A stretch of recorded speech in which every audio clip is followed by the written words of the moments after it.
See, all right, I'm gonna go get this thing, man.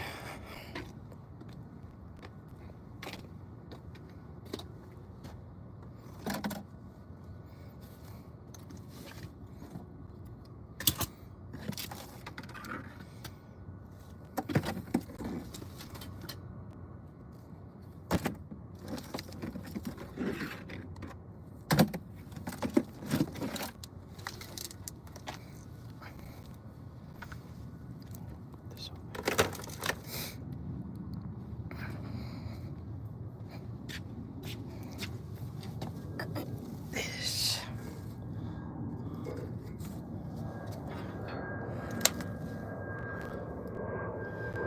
Okay.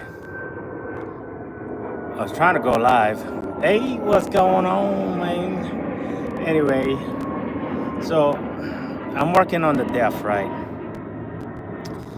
I thought I should go live because I don't think I'm going to be able to edit any kind of video here anytime soon because, boy, I tell you, this deaf stuff. So this right here is leaking. So we have, these are the lines that are crossing over, right? So this is the supply line coming from the pump, right? From the DEF pump. And this is the return line that's going back to the tank, okay? Unfortunately, both of them are leaking right there. And it's leaking right there. This piece right here, this piece is just torn to heck. I mean, I guess it's from the heat, you know? So, and this plastic right here, like it's something proprietary, which is ridiculous if you ask me, okay? The line itself, hey, welcome everyone. I thought I'd go live, man, because I don't think I'm gonna be able to, I'm gonna try to put out a video, but this thing is whipping me at the moment, okay? But anyway, you got proprietary sensor on that line, right? Okay, and this line, like I said, if you just now catch coming in, the line goes across, right? This is my injector. I'm gonna guess they call this the DEF injector pump or DEF injector, right? So anyway, it comes in from the pump right here. It goes in, and then it goes back out, you know, to the tank to for the leftover, right? For the excess. So they were both leaking. They were both leaking right there. It's just so insane, man. They're like, look at this. Look where it damaged, right? Right here. This piece right here. That's where it damaged. Anyway. Oh yeah, we're gonna get it fixed, man. We already got the lines. It's just that it's crazy to me, okay? That I would, if you were to bet me the title on this truck and say that this line, just this one single line alone, is gonna give me more headache than the U-joint, I would have told you, bet it, let's put the title on the line, right? Anyway, so that's what we're doing, right? We're trying to get this thing, these lines, I already got the lines, like I said, they're proprietary line, right? They're OEM, you can't get them aftermarket, therefore, just take a wild guess right now how much this line costs. Just go ahead, take a wild guess. This is the line coming from the, this one is coming from the tank onto the, you know, DEF injector. And this one is coming from the pump onto the DEF injector. Nope. You might want to multiply that by 12. Yep. Almost 600 bucks, man. It's so insane. Almost. And look. Let me tell you what I had to do to the truck. Now, see, I got all these fancy skirt on this truck, right? I had to remove all of these stuff right here for that one line.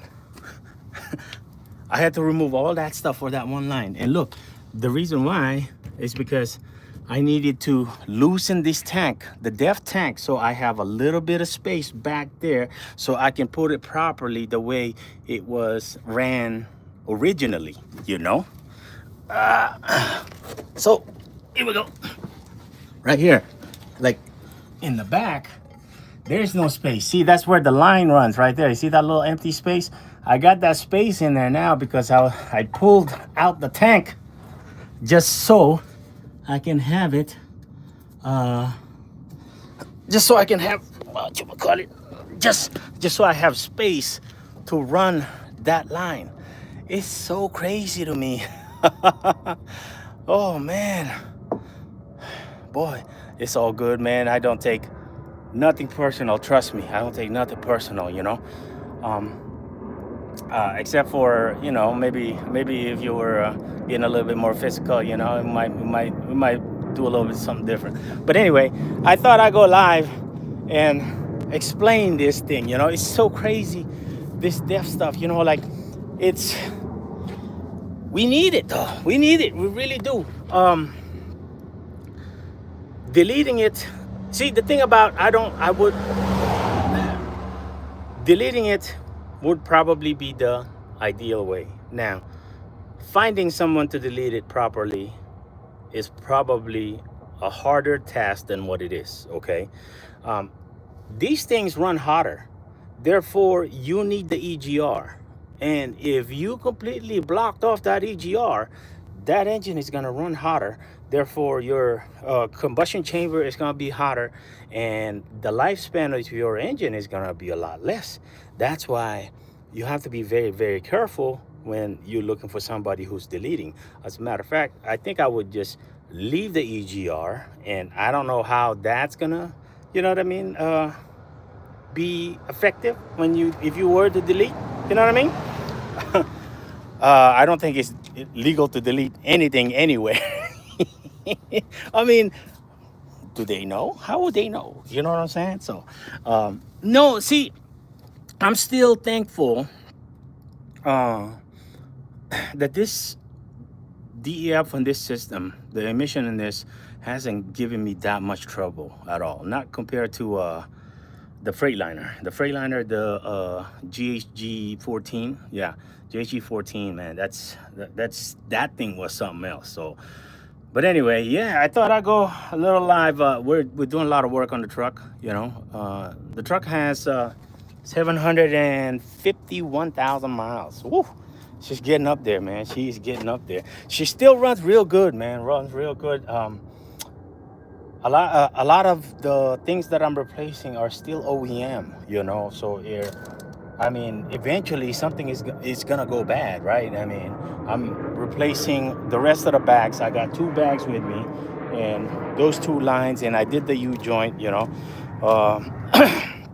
So we're gonna be all right. Also, somebody commented on my on one of my posts today, right? They said, I hope you balance the drive shaft. See, let me talk to you guys about that. Okay, so the drive shaft, how I found, oh, also somebody commented, how did you find out what was wrong with that U joint? Okay, so remember, I keep saying, pay attention to your equipment while you're operating it, so you'll know when it's running good, so you'll know when it's running bad. At least you'll have some type of idea. So when I was in California last week, I felt a little vibration while I'm on the torque. That means like when I'm on the fuel, right? I'm feeling a little vibration. I was like, dang, I have a feeling there's something going on down here. So I looked down here, and sure enough, one of the bearings, right? The bearings on the caps, the old one, okay? It wore out really fast. See, when I first got the truck in 2023, right?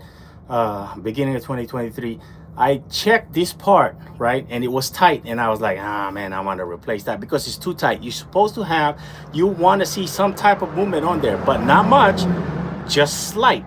It's just between right here where that thing is, but not, like I said, not much. It's barely, like maybe freaking 1 of a 10,000. You know what I mean? Just very slight, but it's not supposed to be just frozen, and that's what it felt like. It was frozen, but it wasn't. I wasn't feeling the vibration on the torque when I was putting torque. That's why I just left it alone. I just let it be. But the seal on the U joint was actually busted, and it just kept throwing the grease out, and here lately, in the last month, I haven't put grease on here, You know what I mean? Because I just been sitting here, right? So I don't know if it's just slinging it out. Usually, just about every week, I'm throwing grease up there.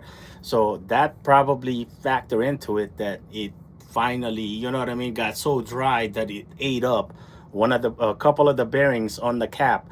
And that's why when I shook it, or when I was in California, I was feeling a little bit of vibration when I was putting torque down. And when I came down here, I saw it, and it was shaking a little right here. This part right here was actually like you saw, like there was evidence of it, that it's been moving. You know, there's been some movement over here. This cap right here, you're not supposed to have any type of movement right here. You know, that needs to be stay still.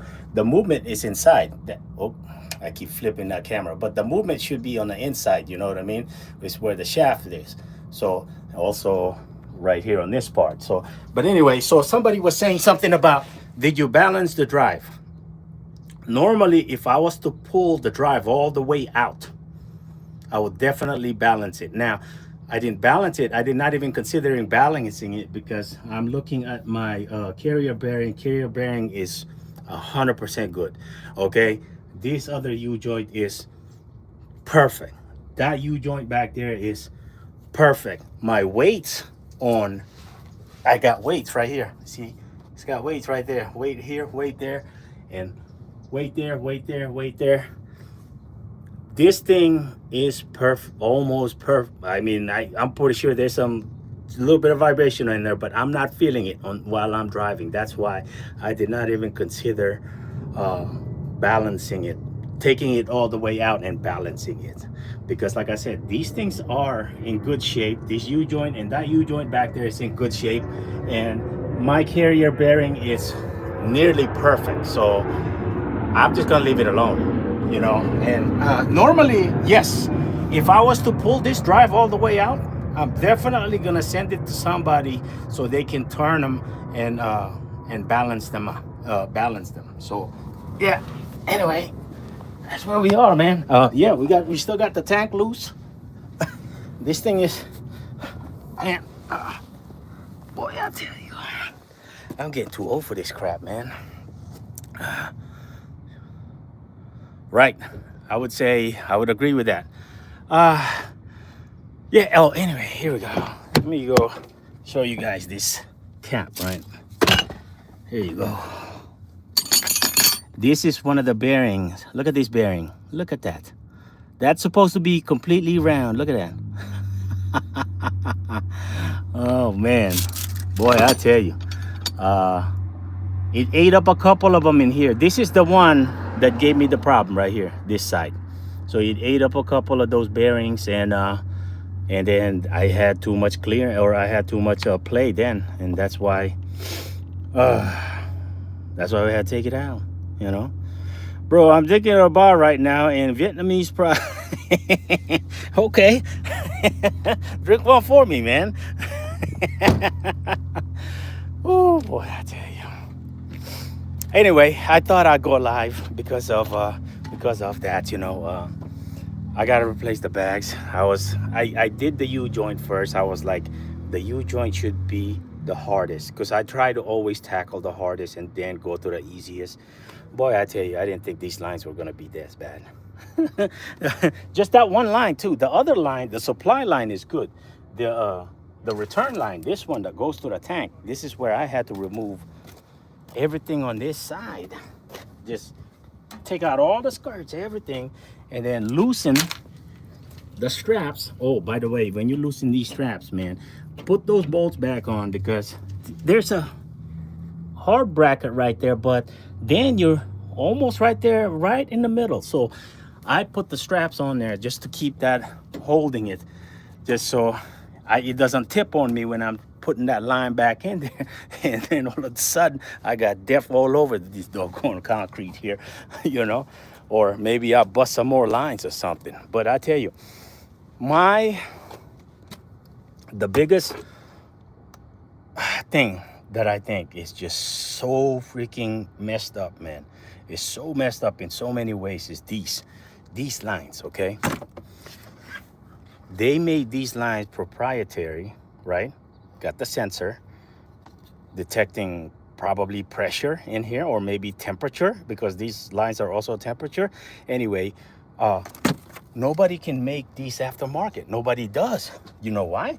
Because it costs them too much, and it costs them too much to probably research it, you know, and try to find out what's going on with that, with this sensor. I mean, this sensor right here, you can't probably buy it from Kenworth, you know what I mean, or Packard, you know. So but anyway, that's why they're charging you $600 for this line. $600, you know. And conveniently enough, both of them will go out at the same time. It's crazy. That is insane to me. Woo. Yeah. Yeah. You would think I'd learn my lesson and just delete, right? Anyway, this is the part right here that gives you the most headache right here. This part right here, this makes it very hard to replicate, right? This thing right here. So you would have to make some kind of, maybe all hosts can do it, you know what I mean? The specialized hosts, but then how much are they gonna charge you to make this host? You know what I'm saying? And then trying to put this sensor on it, you know? So I don't know what goes on inside that sensor. I might take it apart and look at it, but they don't even have, what do they call that? They're not even buying back this part, you know? So anyway, we're gonna end the video there, man. I know I've been trying to do some work on the truck, man. So we'll end the video here. I appreciate y'all for tuning in. We can delete our own truck soon and keep warranty. Yeah, okay, that's never happening. Yeah, we still got the step deck, man. We still connected to the step deck right there. As a matter of fact, I had a load this week. I had to cancel because of that. So yeah, I did have a load this week. I did have to cancel it, and I had to send a picture to the broker because I felt like it felt like that he wasn't believing my story. So I took a picture. I have two phones, right? I took a picture of the date where the fault was I was telling him, and make sure it was showing the date. I didn't have to do that. I know I didn't have to do that, but I wanted to stay clean off carrier 411 or whatever that is. I don't want nobody reporting me on there, you know, because I'm still relying 100% on the load board. So anyway, we're gonna end it here, man. And yeah, I thought I'd go live and show you guys this, you know, because really that's the only way to tell the story is just to make content, right? You can't tell the story without the content. And sometimes I make content, man, and I'm not able to produce the content because it's so far behind, you know what I mean? So, and sometimes I just scrap that content. So anyway, we're gonna end the video here. Happy Sunday to y'all. I appreciate y'all for tuning in, and I'm gonna try to produce a long form content here soon. See you guys later.